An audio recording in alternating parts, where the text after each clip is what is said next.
Let's do this again. Jorge, Anthony, Ross. Again, thank you for taking the time to do this. Jorge, I know you're on the road.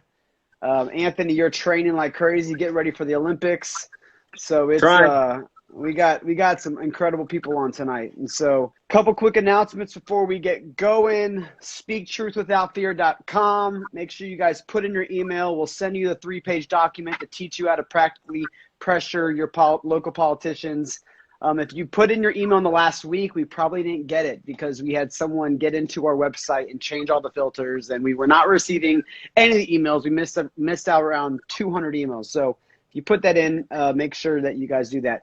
As well, tomorrow, Anthony, who is here on the live right now, me and Anthony was a guest on my podcast today, and we talked about, him being canceled from the Olympics. We talked about BLM. We talked about a lot of good stuff. So make sure you check out. It got lit with a capital T. Lit. Emphasis on the T. That's going to come out tomorrow morning. Last thing, just check out the website, SpeakTruthWithoutFear.com. Awesome. Well, this weekend, real quick, as we do this recap, this weekend was Memorial Day weekend. Kamala decided to say, have a long weekend. Now, I just want to know, what was your guys' reaction to that? I mean, were you guys like, it's not a big deal? Or like you felt like she was being pretty strategic when she said, have a long weekend? At this point, I would be surprised if I saw them both recite the Pledge of Allegiance at something that traditionally that happened. If they actually did it and said this country has been good for the world, I would be surprised. So I definitely didn't expect her to come out swinging in massive amounts of patriotic ambition,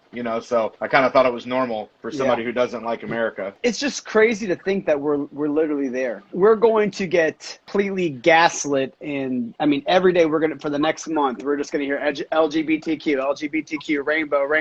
Every day for the next 30 days, you walk into Target, you walk into Walmart, you walk into the mall, you turn on Disney Channel, wherever you go, we're going to see the rainbow flag every single day. And they could not give one day to honor the vets. I mean, it's just crazy. It's absolutely insane. I feel like she knew what she was doing, man. Like she did that to like troll the right in a way. Like she knew that like, hey, if I put this out, this is the type of reaction it's gonna get. So I feel like she was kind of trolling. I might be wrong, but I don't know. You're probably right. It's just like what a horrible day to troll. Like you guys troll us on any other day, not Memorial Day. It's just. I mean, you've got half the political parties in the U.S. right now are actually saying dumb things like America was never great. Like if you actually believe that, then why the hell would you honor anything that the actual people who died for the causes that they say are crap? They died for like something that you call evil. So why would you endorse that if you really think it's evil? That's why this is occurring. Like the people that voted for Obama liked America. The people that voted for Biden do not like America. It's like a different thing.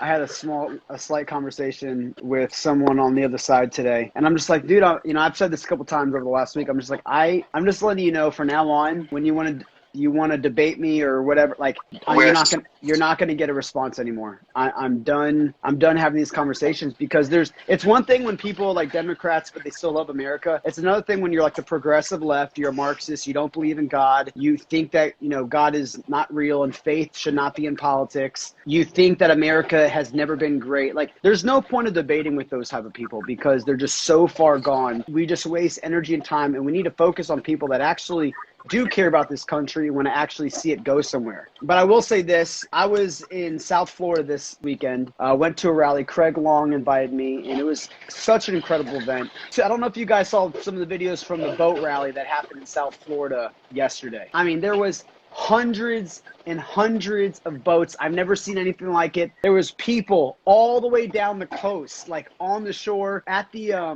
like on the big bridges. They were like hanging Trump flags. I have never seen anything like it. And I would just say the encouraging thing from that was that the movement is not dead. And I think we all do know that, but it was really encouraging to see the enthusiasm, the energy. I mean, I've never seen anything like it from any type of movement, and I do believe that this movement is going to continue to grow. Last thing before we get to the main topics of conversation. Today, on the first day of the LGBTQ month, DeSantis trolls back and signs that it made it illegal in the state of Florida for men to be able to play in women sports. So maybe Kamala might have got the first laugh, but DeSantis definitely got the second on the first day. Do you guys have any thoughts towards that? I wouldn't even call what DeSantis did savage. It's almost like it's normal. It just seems savage because they've become so prepared to be offended everywhere. But it really is just normal for them to be like, we're going to let girls compete with biological girls so they don't get destroyed in every sport. Seems logical to me.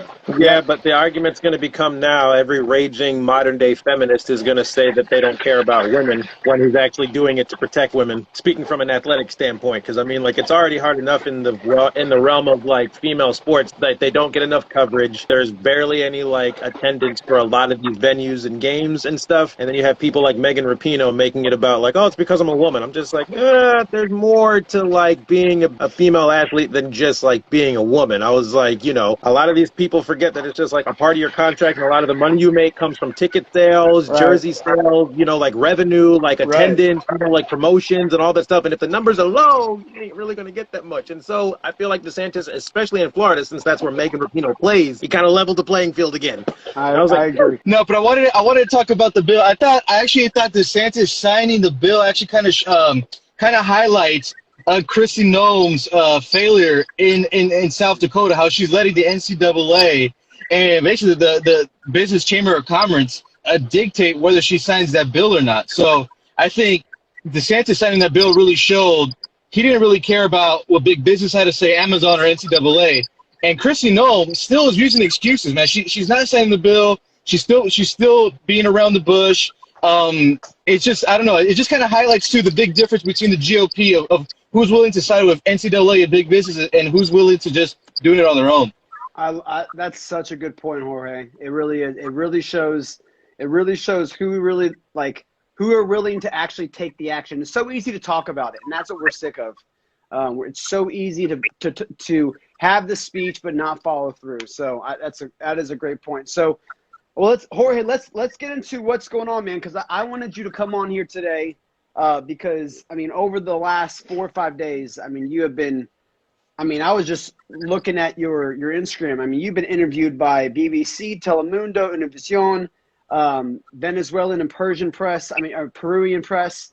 You were like all over the place right now, and the reason why is because of the story that you broke at the border that Venezuelans were coming across the border. So fill us in what's going on, because you've been in Texas now for what, a week now? Yeah, I've been here a week. So I came to Texas at the end of March. I went to an area called McAllen, South Texas. I wanted to see we wanted to report on the border crisis and see the situation firsthand. And in my very first night of being in McAllen, I mean, in just like 2 or 3 hours reporting, I saw over 300 migrants apprehended. I'm talking about large family units from Central America. And seeing it on the ground, I was just really shocked of how Border Patrol had to deal with these large units, basically having their resources tied. And they were telling me, like, hey, Jorge, this happens every night. We're running into, kids by themselves and all that. So my first week was actually in March, and it was in McAllen. And I was just running into Central American family units, just large family units that would take up Border Patrol's basically a whole night processing and apprehending. And what this does is when Border Patrol is busy apprehending these family units, it opens up the rest of the border for these drug cartels and human smuggling groups to continue trafficking drugs. So one of the Border Patrol counsels told me that since the beginning of the year, he's already seen a 600% increase in just fentanyl. And as you guys know, fentanyl is getting into American cities and killing regular American citizens every day. So it's creating a problem there. It's also creating kind of like a housing crisis because there's nowhere to put these migrants. Some of these facilities could only hold up to like 1,000 people, and they're right now holding up to almost, some of them up to 10,000. I was speaking to one congressman who was led into the Donna facility here in Texas, and he said these pods are only made for 32 people, and they were holding 530 people. So wow. It just shows the overcrowdedness. And as soon as you land here in McAllen, Texas, in the airport, they're flying out immigrants every single day on United Airlines. That's when I also broke the story on all these migrants that had these manila folders that were basically being flown out of McAllen because there's no space for them here. So it was a bad crisis in March. I didn't return after last month. And after that, we got some information from a source saying that here in Del Rio, Texas, that they were noticing a lot of Venezuelan migration in Del Rio, Texas. So I just got here last week. I spent Monday and Tuesday in Del Rio, and then Monday and Tuesday, Over 150 Venezuelan migrants were apprehended. But what made this more interesting is that we were able to document the footage of them crossing over the Rio Grande River, and you could actually see the human smugglers and the coyotes on the other side guiding these people. And Really? and that's what kind of shocked us. And what kind of made the first story kind of go viral was you see that special moment where it's the Texas State trooper, and she's helping out the migrant mother with her newborn baby. It was just kind of compassion. It just took politics out of it. You know, I think that moment really stood out to people. Then the very next day, I think you saw it, Jordan. It was a video where it was the Venezuelan. He was a young guy, I think 23, 24 years old, and he's holding this elderly woman. She's 80 years old. She's about to pass out and needs medical attention. And he's carrying her across the river. And as soon as she gets across the river to the Del Rio side, is where you see Border Patrol, attend to her and provide her medical attention. And those two moments, went viral. I didn't really expect it. Wow. Being there was pretty shocking. Just seeing the kids crying. These kids almost, have water in their faces. Mothers and these are young people. And I think when we talk about the border crisis, we get too political sometimes. We forget these are, at the end of the day, these are real people, man, who are going through some real stuff, and they're escaping socialism in Maduro, man, and they're doing what they can to just give their kids that one last shot. And I think just seeing those videos were very powerful, and it ended up, going international news. I was very, I've been doing interviews literally all day, just talking to press in South America and Europe and Telemundo and Univision, and just getting the story out there, I think was powerful, and it still highlights that we still have a real border crisis. Kamala Harris still hasn't been at the border. When I talk to Texans here that live on these border towns, they feel that mainstream media just dropped the story, that it was talked about for like 2-3 weeks and it's not talked about anymore. And the people who are most affected is these border towns, which are actually majority are Hispanic cities. So it's a crisis. It's still happening. It's a humanitarian crisis, and it's also a fentanyl crisis. It's a bad situation all around. For those of you who don't know, fentanyl is about 80 to 100 times stronger than morphine, and when you're doing those kinds of drugs, you're used to taking certain size hits.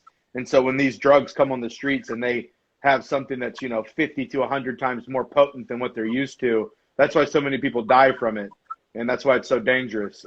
But yeah, so Jorge, what have you seen?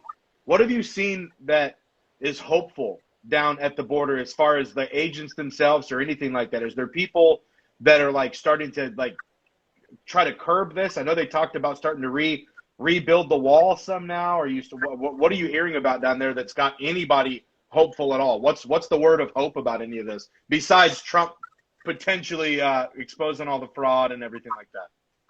Well, so I'm in the Rio Grande Valley area, and what's kind of unique about this area is they put so much pressure on the Biden administration with local law enforcement and local mayors that they actually got Biden to actually have to finish a wall down here. So that was actually really interesting to see, that so much pressure that they're like, all right, we're going to build the wall. I've been interviewing a lot of people, and if you guys just look at the data, these border towns all throughout Texas, even though they're all majority Hispanic, they all vote overwhelmingly Democrat, they're now all shifting Republican, and by a vast amount, because the border situation here is the number one issue. There was even, but the thing that I think that we're also seeing, guys, is, and look, I think I'm going to be honest, there's not a lot of hope because it feels like the solution is not getting solved. There's no help from the administration. There's a border town here in Texas that's called Udalve, and they only have 5 ambulances. And the mayor told me the other week that last week they literally had no ambulances because they were all used on migrants. So there's not too many wins right now, though. I guess my only 2 wins is that the communities here in RGV were able to put pressure where they're going to get a border wall finished, and that all these border towns are shifting Republican all on the border issue alone. I mean, that's the top issue when you speak to folks here. How do you spell Udalve, Jorge? It's Uvalde. What's also interesting, what I want to say, guys, is about that mayor. His name is Don McLaughlin. He actually just endorsed a Republican candidate who's running against Governor Abbott here. So it's getting to a point where Republicans are upset at the Republican governor in Texas because they feel like he's not even doing enough. So it's right. That bad. And I was actually shocked to see that. And I think the latest report showed that 500 conservatives, prominent conservatives in the state of Texas, have already endorsed another candidate other than Greg Abbott. So Greg Abbott, is under the hot seat here in the state of Texas.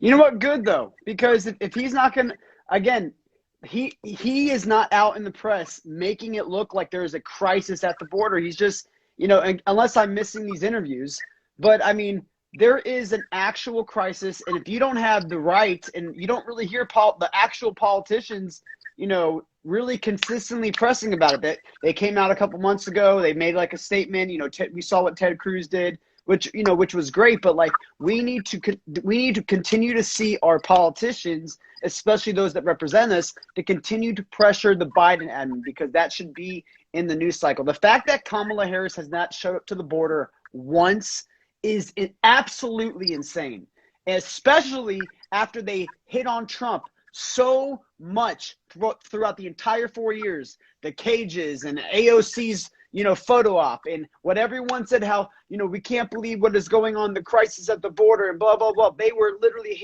hammering Trump for 4 years. And now we have a crisis that is way worse.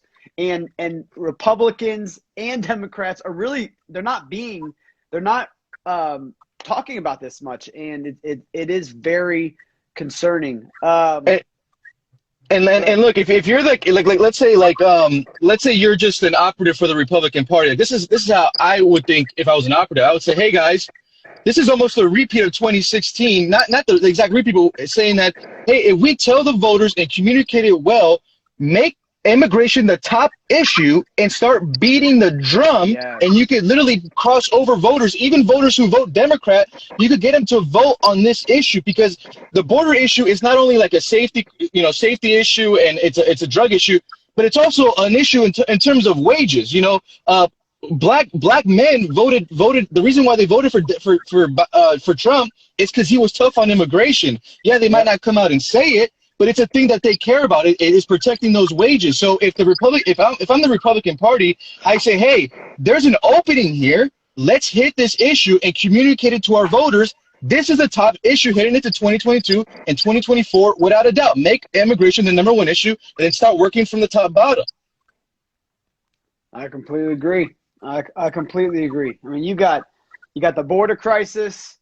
We got the pipeline oil crisis. I mean, gas right now. I saw a picture, you know, someone took, Jack Pasteller posted this earlier today, that, you know, gas hit, and I was just reading an NBC article saying why gas has now touched $6 a gallon. And they're like, it has nothing to do with Trump, you guys. Nothing. Everybody's just like, I know. It's insane. I mean, but again, like, they're not talking about it.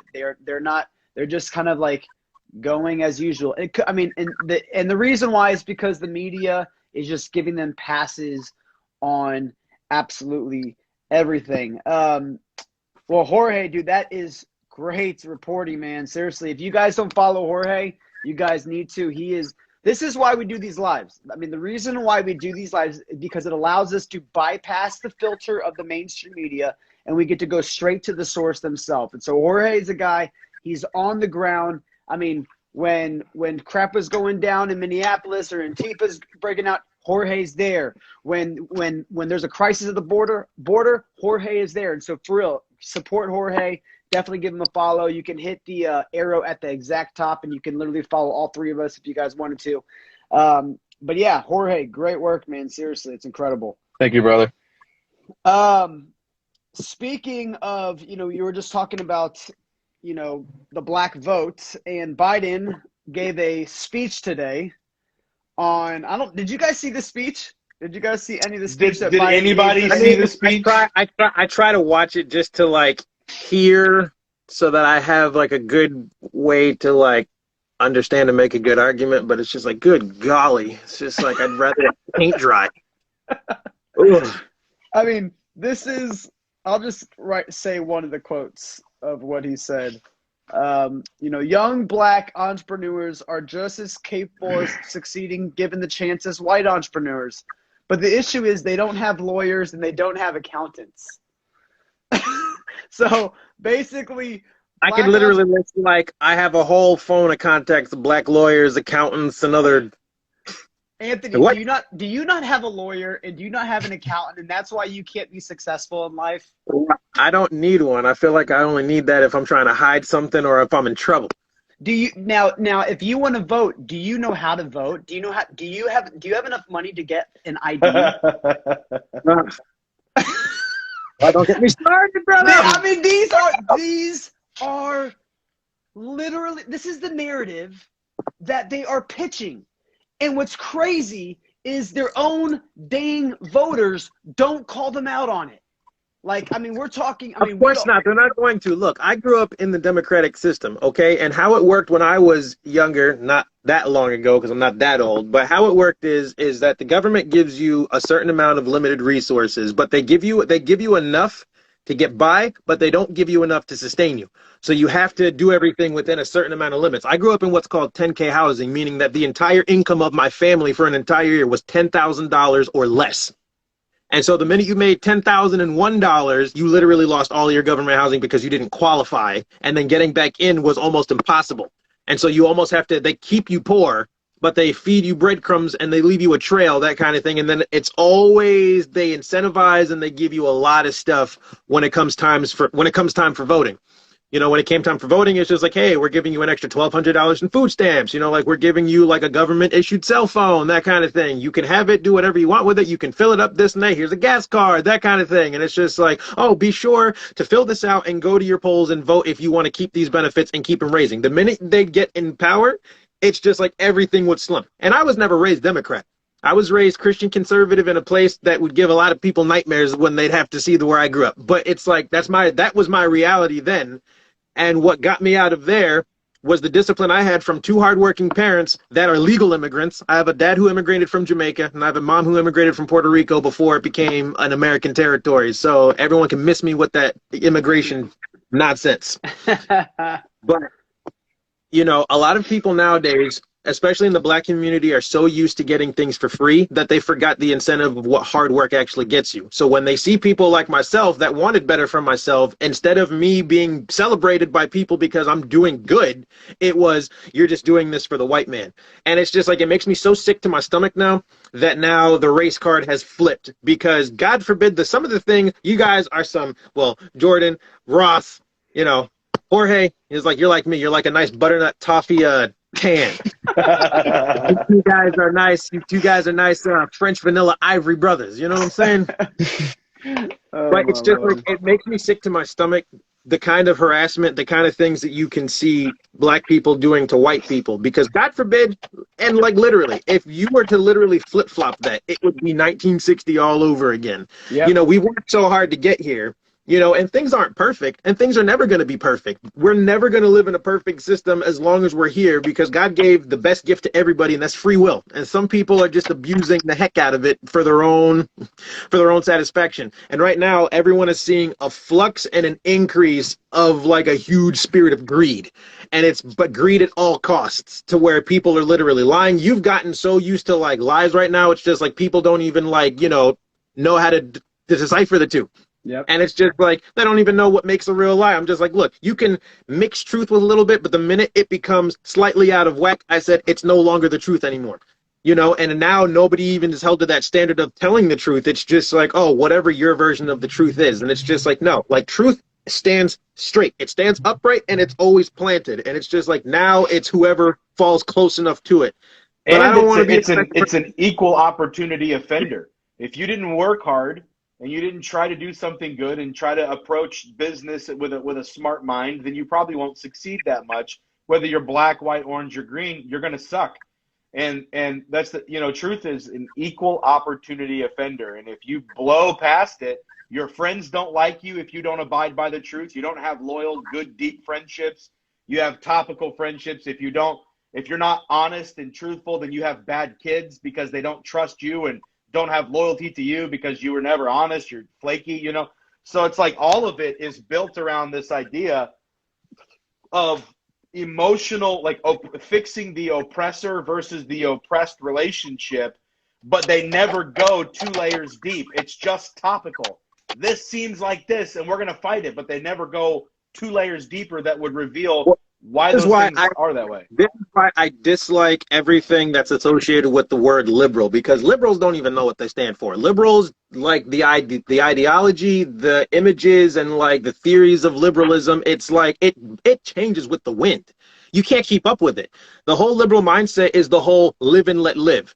That's literally it. They let everyone live the way they want to. They make every excuse for them to express themselves. But God forbid you want to express yourself in a way that contradicts their way of life, and not even in a confrontational way. It's when they try to pull you in a direction and you say, I'm not with that. Then it's, you're a racist, you're a bigot, you're a homophobe, you're a transphobe, you're everything like that. And it's just like their arguments have no foundation, you know, like their theories have no backbone, you know, like they all fall apart and they're constantly changing, and like everything has like changed, like everything from freaking global warming. Before I was like, because it was called global warming, then when that theory didn't hold up, now it's climate change, because now you can attach anything to that. Now it's critical race theory. And it's just like the thing that troubles me the most, that I was warned about as a kid when I was younger, is that like when it comes to adults, we're set in our ways. We've seen what works and we are going by what our convictions are. But the people that are exposed right now, that a lot of people are failing to realize that need protecting the most, are the kids. You know? Yep. It's just like, how the heck are you going to tell an 8-year-old that they can pick their gender when they don't even know what blue and pink and purple and magenta are, the differences between that? And so now you're going to raise them in a system that teaches them how to hate police, how to hate their friends, and then they're teaching them that everyone is out there, and then they want to be the first ones to be like, oh no, racism isn't taught, it's like learned. And I'm just like, so then why are you so fixated on putting it in books for them to read about this? I was like, I was like, the older you, you'll understand all of these different things when you see it. But it's just like, for the time now, it's like nobody has any type of solution. And it feels hopeless at some points because nobody's offering anything. But the one thing that we want on our side is just like, look, we just want to sit down and have a talk. It's just like, that's all. I was like, it's not going to kill anybody. I was like, I'm not trying to change your mind, but at the same time, I don't want you to now make me feel that I'm wrong just because I'm a little like, I just don't agree with everything that you stand for. I was like, but we've gone so far past that, because now we live in a society that glorifies evil and punishes good. All the law-abiding citizens are the ones that are like being punished, having all their rights stripped and having everything taken away from them. All the criminals are the ones that are getting the bailouts, the ones that are getting all the government funding, all the ones that are doing that. And it's just like, oh my gosh, me and Jordan just had a really long conversation about BLM, and I was like, I got hot. We did. Earlier. You know, especially with everything that happened this past year with all BLM, and now every single person that's been in charge is gone, which should like raise so many red flags. I'm just like, what happened? I was like, there's still issues. And the thing that I hate the most is that like when all of this stuff was happening, there's still people in the ghettos, not far from me in my neighborhoods, my old neighborhoods, still getting shot, still getting treated badly. Now it's trickled down to now where kids are getting hurt. And now you have angry mothers, fathers, uncles, grandparents that are literally screaming in the media's face saying like, look, it's now hitting our kids. Right. It's like those groups, those adults that are out there doing their stuff, it's just like, we can't save them, but it's just like now we're trying to protect the youngins, and it's just like now they're exposed to it. And I told Jordan earlier, and I'll say it again, I mean, like, George Floyd, he's gone. I was like, Breonna Taylor, gone. Trayvon Martin, gone. The list goes on of how many people died at the hands of police violence that everyone is propagating nowadays. But it's just like, you can say their name a million times until you're blue in the face, and ain't going to bring them back. The names that matter now are the ones that are still here, the names that still have the ability to be impacted, and the ones that good songs. My bad, yo. You know, No, and it's just like, those are the people that need to be fought for on a daily basis, and they need to be fought for it and told to do things in a way that is teaching them character, discipline, you know, like hard work and everything else that makes you an individual worth giving something to the community around you to enrichen it, not drain it, you know. And it's just like the book. I've been talking about this book, Love Letter to America. I mean, I've brought this up so many times, and you know, he puts out the playbook of how you infiltrate and you implement communism and Marxism in a country. And, you know, what he talks about, he was like, and the example that he gives in the most recent chapter that I read, he goes, America's too strong for a communist takeover. There's no way that you can just take it over. But the way that you would do it, the way that we planned on, implementing this is by letting Americans do it to themselves. And the analogy and the example that he gives is, he goes, you have someone that puts a bunch of bombs inside your house, but you're not able to actually put the bomb off while you're inside the house because it would kill you. So what you do is you start a fire at the neighbor's house, at your house, in the neighbor's house, and eventually you're going to hope that the wind starts taking over the fumes and the fire. But then what you're going to do is you're going to distract the actual people that live in that house where all the explosives are with a bunch of BS so that when the fire eventually gets over, they're distracted that eventually that there's actually explosives in their own house. And the way that they do this is through social justice issues. He talks about this throughout the entire book, that social justice issues are literally the vehicle to distract and to get Americans to focus on crap that doesn't even matter, that literally doesn't bring any change other than literally giving up more control and more fear to remove God out of everything that we do and replace it with I am God, the government. And this is literally what he talks about, is that the number one thing that they go after is religion and to remove faith. Because if people remove if they don't have faith in God, then the only thing that they'll turn to is government. And so, and I'll read one quote from this doctor that, I read this today and it was so powerful. This is Dr. Sharvovich. He studied his entire life every move and every regime of communism that took over, from all the way back from Egypt to Maya to Babylon, and he goes every single movement, comes to the same ominous conclusion, that every one of these civilizations that died when people rejected a religion, or every one of these civilizations died when people rejected religion and God and tried to create social justice along the socialist principles. And I mean, that's exactly what we're seeing in the country today. Like what you're saying, Anthony, we're seeing it in our education system. Go ahead.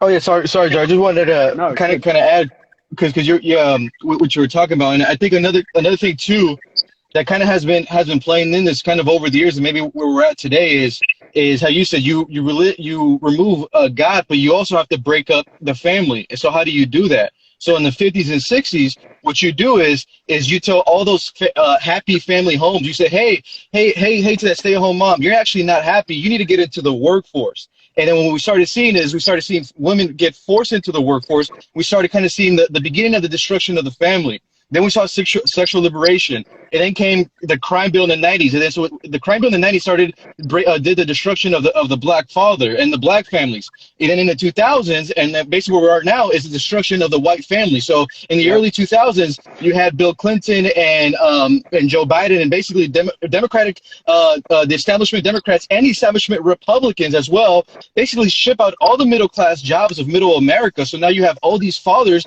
that used to work with their hands, like in Detroit, where you work in car manufacturing, and you could just feed your family on one income. Now all of a sudden, that dad just lost his job, and now you're telling them that he has to learn how to code. Now that father falls into depression and starts, doing opioids. Now that's what we see divorce. That's what we're seeing in opioid abuse. So I think it's been planted along for years. It's breaking up the destruction of the family. And one thing that I was disappointed seeing in the GOP was last month, GOP put out a tweet saying that, the Biden administration is trying to keep mothers from joining the workforce or something. And it's almost like we got to a point where establishment Democrats and Republicans don't care about the family anymore. It's all about, hey, you're just worth our GDP and how much money could you produce. We need to make it easier in this country how to have families, and maybe we can start to solve all these other issues down the road, like you guys we're talking about right now. Yeah. Well, I mean, I agree with you, Jorge. I mean, and just adding to what you're saying, it's just I feel like, especially in everyone's personal life right now, it's easy to fall into a victim mindset yourself. Because I mean, even on the conservative side, you have people now that are just like, oh, you don't know what it's like being a white conservative and losing friends. And then black people being like, oh, well, I'm a black conservative. Or try being a Hispanic conservative. Now we're competing against each other. And it's just look, we're on the side of right. It doesn't matter where you come from, what you look like, or what you've been through, or what you're going through. It's just when you choose to do right, I was like, it comes with a cost. And a lot of people, you've seen in politics, it's just they all know how to talk a good game to get attention, but we're all watching to see what they're going to do with the actual work that they do. And it's just it goes hand in hand with family work, because, we as a society have become so codependent on what is handed out to us that we forget that, we could literally just build up something. It takes a lot of work and it's a lot harder, but it's just we've taken God out of everything. you know, and the first place that he needs to go back to is into the home, you know. Yeah. You need to be able to pray with your families there, because that's where you're going to be sustained. No matter how crazy the world is, I had a family that prayed with me at my house, house and home together, my house. And so like they raised me to believe that no matter how bad the world got, you know, Jesus couldn't be impeached. He can't be voted out. You know, he can't be taken off the throne. And I was like, the day that happens is the day you really have to panic, you know. But as for as much evil is in the world right now, there is good. But it's just like we've gotten so trained to like not see that now we've just sat here to now play their game in like being like, oh, well, this and this, and they're trying to do this and that. It's just like, no, it's like you rise above that. But there's another good book, Jordan. I think I shared it with you on one of your other lives. It's called How to Make a Slave. It was written by William Lynch, the guy who literally, that you get the term lynching from. And in his book, he was teaching slave owners in the West Indies and in America in the South how to like mentally break and how to like physically keep their slaves in check. And so a lot of runaway slaves got caught, they got shot, they got hung as an example, but he was just like, no, he's like, you guys are killing your product, he called them, your product breeders. And so what he said, the first thing you need to do is you need to make a list. He's like, you make a list, and he's like, you put men against men. He's like, young boys against old men. He's like, men against women, women against the girls, light skins against the dark skins, you know, like old against the young, you know, like whatever. He's like, once you have your list, then you sow discord and chaos and distrust amongst them and each other. Then he says, you make all of your white staff not able to trust them, and you force them to understand that, but you make sure that they know that they're dependent on you. And so he said after that, he's like, take the biggest, strongest male Negro that you can find, and he says, tar and feather him and tie him to 2 horses and beat them until he's ripped apart. He's like, that'll teach the guys to be physically strong, but to never use their brain to question or challenge anything. And that's why you see all these millionaire basketball players that can jump, shoot a ball, but they can't read. They can't read a contract. They've got good athletic and God-given ability, but when you hear them talk, it's like they haven't graduated kindergarten.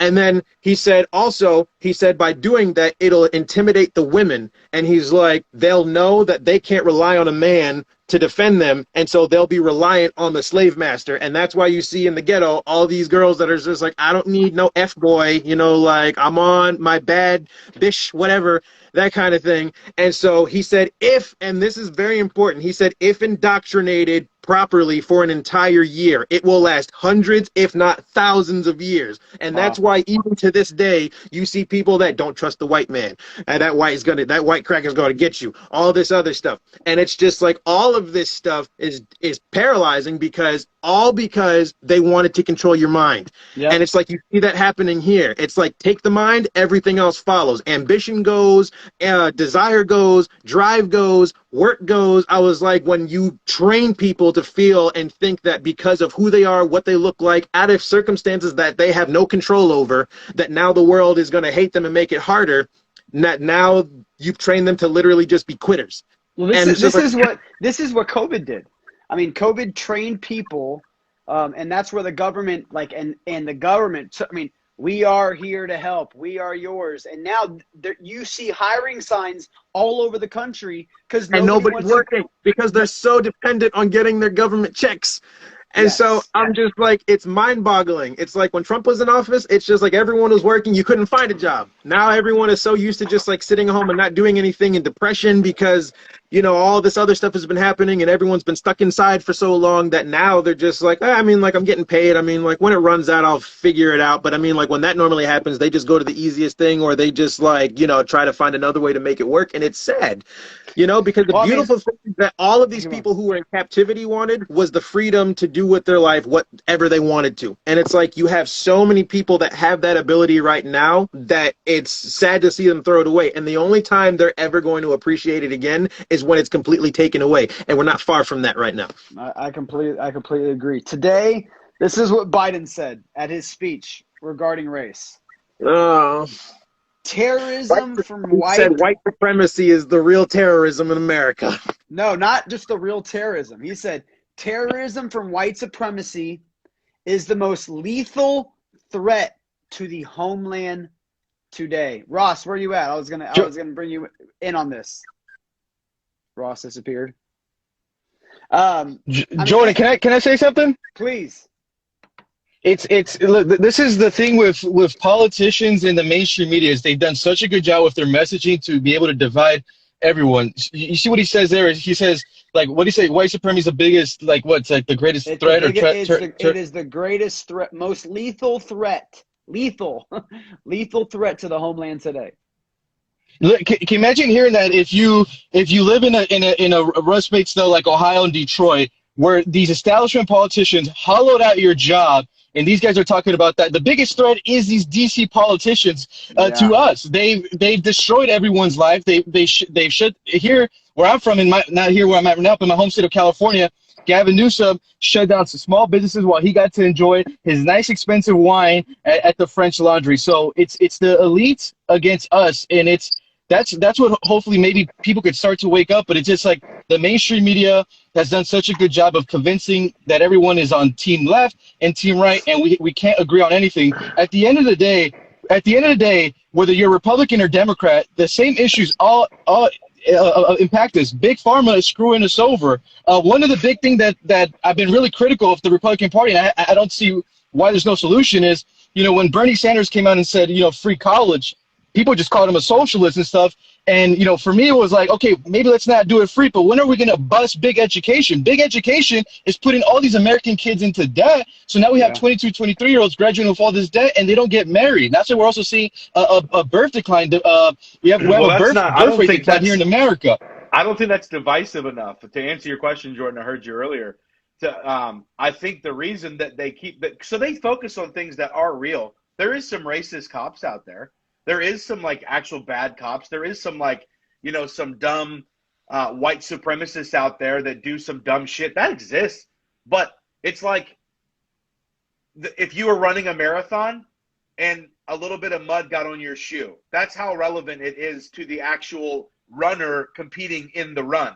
Like even if we were to look at saying white supremacy is the most lethal whatever, I mean, the facts are the facts still on that. Like they can skew statistics so many different ways that really doesn't mean anything unless you actually look up the number of people that die per year from white supremacy. And let me tell you, there's probably more that die from freaking stairs. 1,000 people die every month from stairs, guys. Okay, so you know what else? He put a target on a lot of people because it's already rough now. Like, I work at a job where it's like you have a lot of people coming in because I work in customer service. I won't disclose the business, but you have a lot of African-American people that come in there. The minute literally like a white person will look at them or say something, they scream at the top of their lungs. It's like, you're a racist, you're this, you're that. And then it just makes everybody freeze, and it's just like nobody wants to say anything. And it's equipped a lot of people now where you see a lot of people literally dragging people out of shops, like punching people in the face. And this is all coming from the politicians. You notice how they're quiet now. Remember Maxine Waters was just like, you get in their face and you drive them out and you say this and you do that. And it's just like now when it got out of control, that's when she had to come in and say something. And it's like, that's what every politician does. They're all playing this game. And it's like every single movie that you watch, somebody always creates a monster. So the monster can create a little bit of chaos, and that they can come in because they're the only ones that know how to tame it. But always, always, always, the monster always gets out of control, and they actually need to work with other people to actually take it down. And that's what's happened. It's like with COVID and BLM, it's just like BLM, remember, nobody said anything about BLM until it was hurting Joe Biden's polls. And then they said, oh, yeah, everyone's kind of sick of the rioting, and now his polls. And that's when he was just like, yeah, we need to, calm down and, stop. And all this other stuff. And that's what's happening now. The same thing with COVID.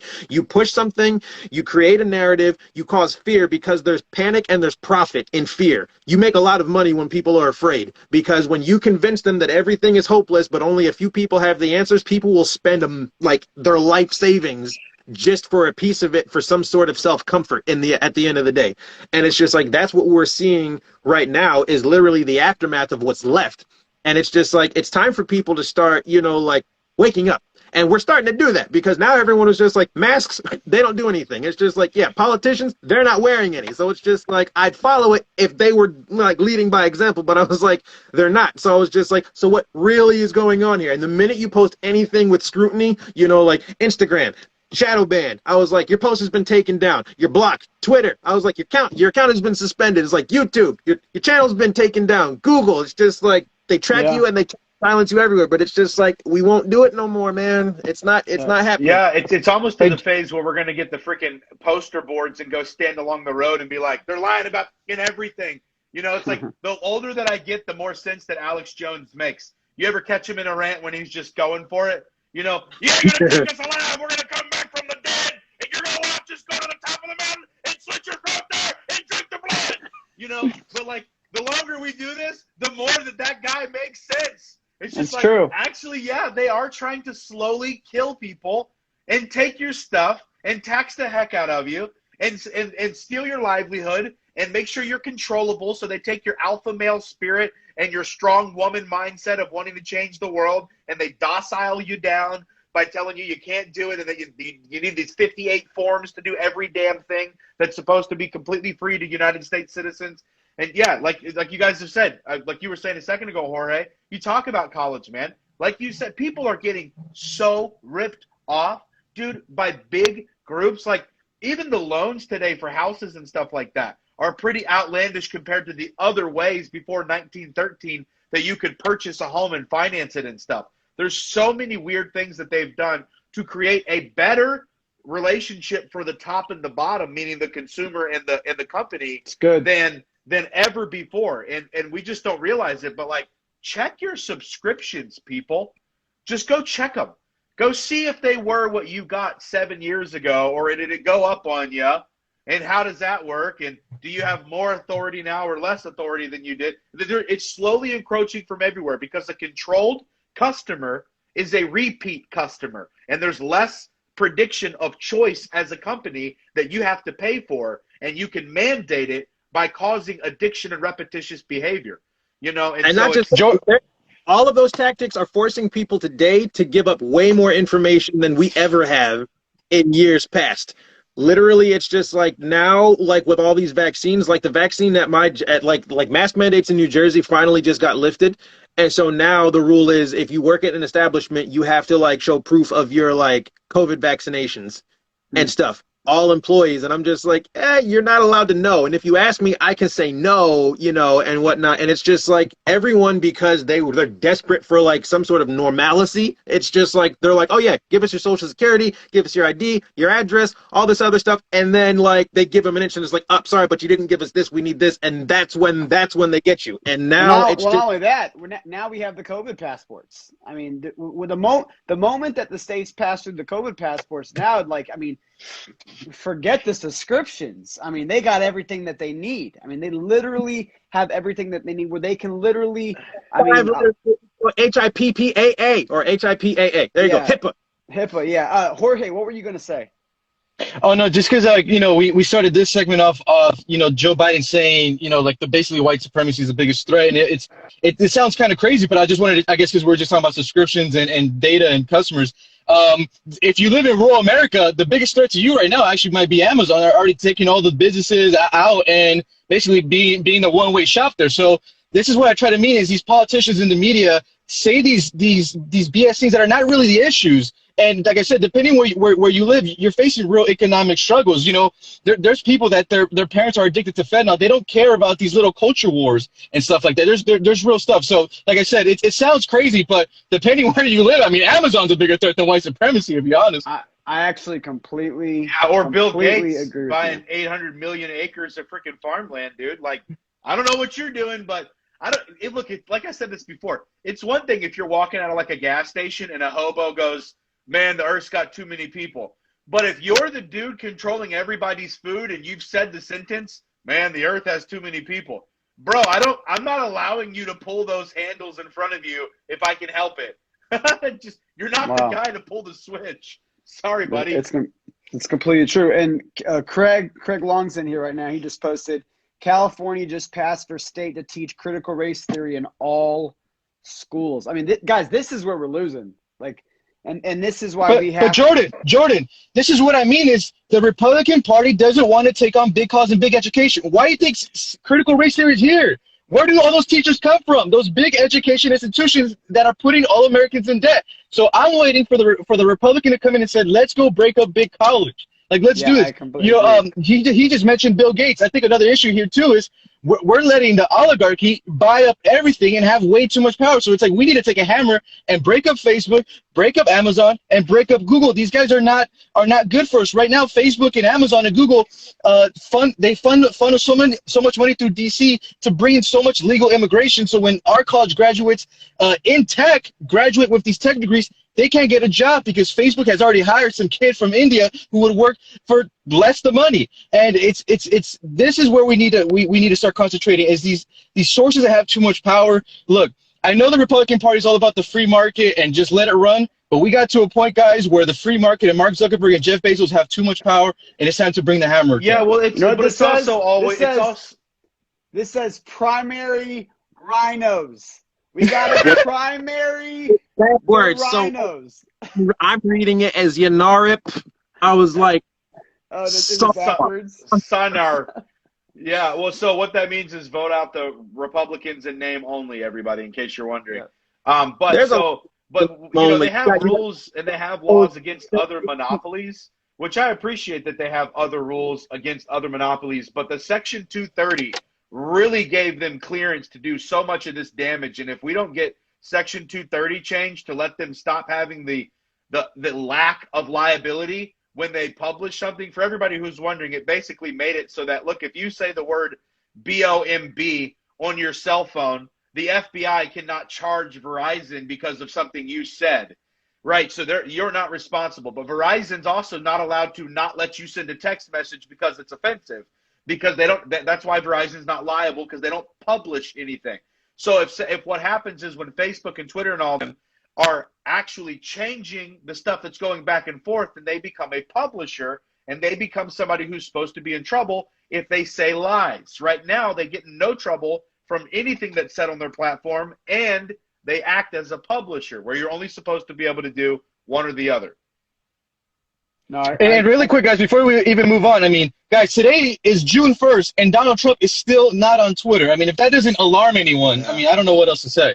I completely agree. I mean, if there's ever a time, I mean, to me, I think my biggest concern right now, I mean, there's so many, but again, we're losing the battle on the education system. And, you know, I do see some people, you know, talking about homeschooling. Honestly, like, if there's ever been a time where you need to get your kids out of the public school system and get them away, like, seriously, homeschooling is going to be like the new punk rock when kids get older. Yeah. Oh, yo, you were homeschooled? Seriously. Oh, yo. And these moms have a vengeance right now, man, because we have raised a generation of fiery moms out there, dude, where they are just going, we're not going to believe that. Like, they're all hyped up on natural healing because they hate big pharma. They're all hyped up on organic eating and raising the kids without being abusive. Dude, this next generation has a chance to be freaking awesome, primarily because these women have been made to be galvanized in this particular way, and the men are about to stand up in the conservative movement as a whole. Across the whole nation, they're going to be doing that. But we've got to do something about these people. Like some guys in the comment right now, he's saying that he can't do homeschool. And I think what's going to happen is neighbors are going to start getting together and being like, look, we trust this more than we trust what's going on there, you know, or whatever. And it's sad that even has to happen. We need to just vote all these douchebags out. But we all know what's happening at the top levels. George Soros is paying $500,000 to something that usually is a $30,000 fund for running for, you know, office in these little places. And we can't really compete with that the way that he's doing that. So, but anyway, yeah, I completely. It's all good stuff, but I mean, like, look, at the end of the day, we can sit here, talk policies about conservatism, liberalism. I mean, like, look, regardless of who politics and policies, that only gets you a certain amount of benefits as a citizen.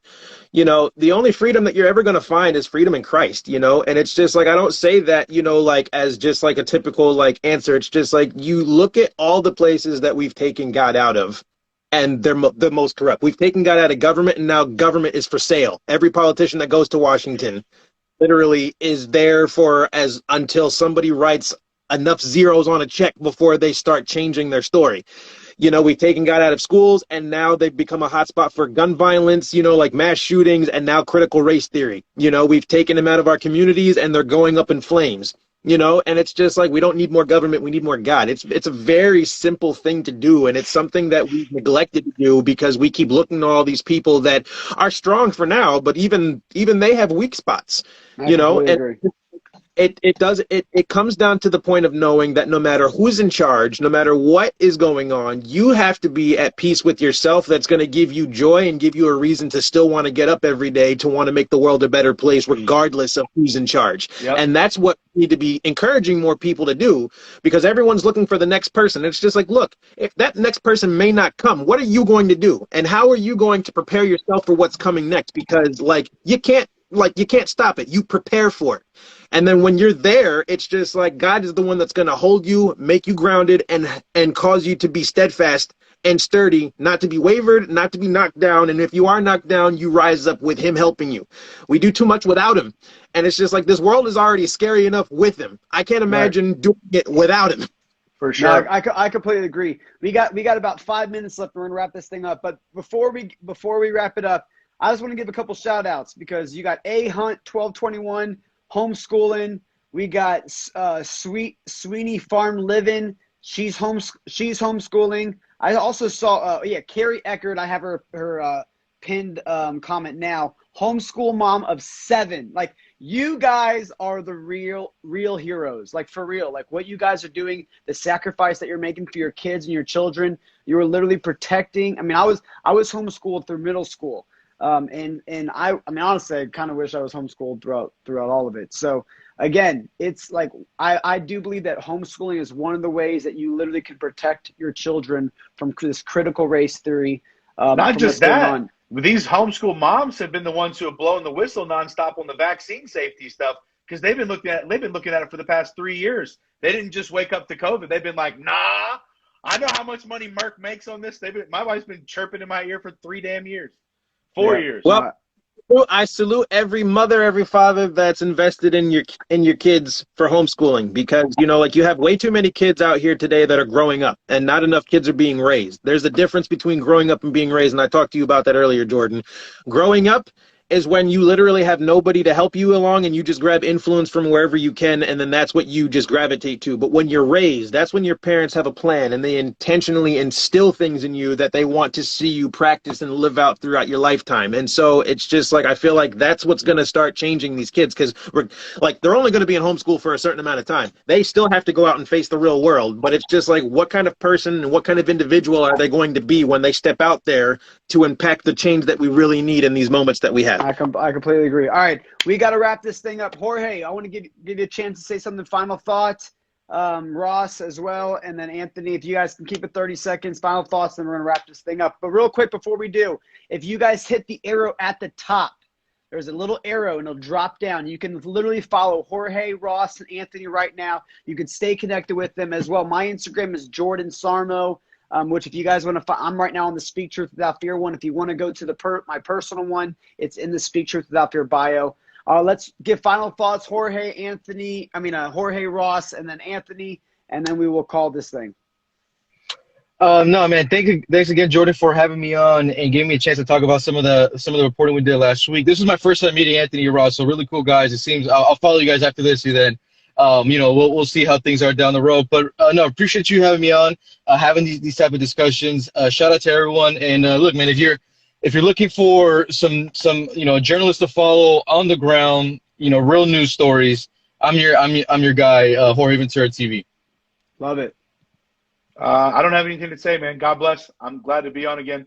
Good to meet you, Anthony. Good to meet you, Jorge, man. Proud to be running alongside with you guys, man, to help turn this nation back to God and back to conservative values, man. Amen. Yes, sir. My final thoughts, Jorge, big shout out to you. Thank you for everything you're doing. Ross, I've enjoyed watching you on the lives before. And Jordan, thank you so much for having me here. And I just wanted to leave you guys with a verse that I've been studying this week.